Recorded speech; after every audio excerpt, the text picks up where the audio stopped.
श्री राधा कृष्णाभ्याम नमः। भगवान श्री कृष्ण की कथाओं का आश्रय लेने वाले भक्तजनों, मैं संध्या रानी महात्मा वेद व्यास जी एवं गुरुजनों की आज्ञा से श्रीमद् भागवत महापुराण के पंचम स्कंद के अध्याय 19 को आरंभ करती हूँ। अध्याय 19 किम पुरुष और भारतवर्ष का वर्णन।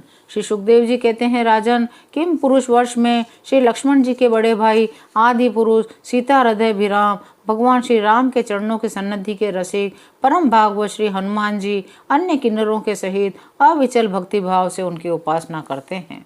भारतवर्ष में भी भगवान दयावश नर नारायण रूप धारण करके संयमशील पुरुषों पर अनुग्रह करने के लिए अव्यक्त रूप से कल्प के अंत तक तप करते रहते हैं। उनकी यह तपस्या ऐसी है कि जिससे धर्म, ज्ञान, वैराग्य, ऐश्वर्य, शांति और उपरति की उत्तरोत्तर वृद्धि होकर अंत में आत्मस्वरूप की उपलब्धि हो जाती है। भारतवर्ष की वर्णाश्रम धर्मावलंबनी प्रजा के सहित अत्यंत भक्ति भाव से भगवान श्री नर नारायण की उपासना करते और इस मंत्र का जप करते हैं। ओंकार स्वरूप, अहंकार से रहित, निर्धनों के धन, शांत स्वभाव, ऋषि प्रवर भगवान नर नारायण को नमस्कार है। हे योगेश्वर, हिरण्यगर्भ भगवान ब्रह्मा जी ने योग साधन की सबसे बड़ी कुशलता यही बतलाई है कि मनुष्य अंत काल में देहाभिमान को छोड़कर भक्ति पूर्वक आपके प्राकृत गुण रहित स्वरूप में अपना मन लगावे। राजन, इस भारतवर्ष में भी बहुत से पर्वत और नदियां हैं, जैसे मलय, मंगलप्रस्थ, मैनाक, त्रिकूट, ऋषभ, कूटक, कोलक, सह, देवगिरी, ऋष्यमुख, श्रीशैल, वेंकट, महेंद्र, वारिधार, विंध्य, शक्तिमान, ऋक्षगिरी, पात्रियात्र, द्रोण, चित्रकूट, गोवर्धन, रेवतक, ककुब, नील, गोकामुख, इंद्रकील और कामदगिरी आदि।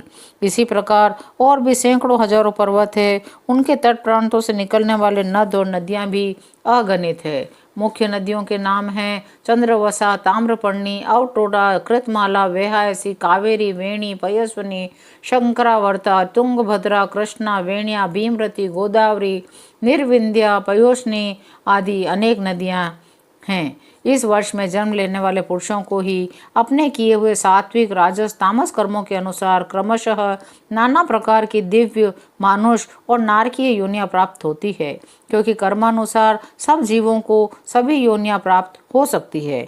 देवता भी भारतवर्ष में उत्पन्न हुए मनुष्यों की इस प्रकार महिमा गाते हैं, आहा, जिन जीवों ने भारतवर्ष में भगवान की सेवा के योग्य मनुष्य जन्म प्राप्त किया है, उन्होंने ऐसा क्या पुण्य किया, अथवा इन पर स्वयं श्री हरि ही प्रसन्न हो गए हैं।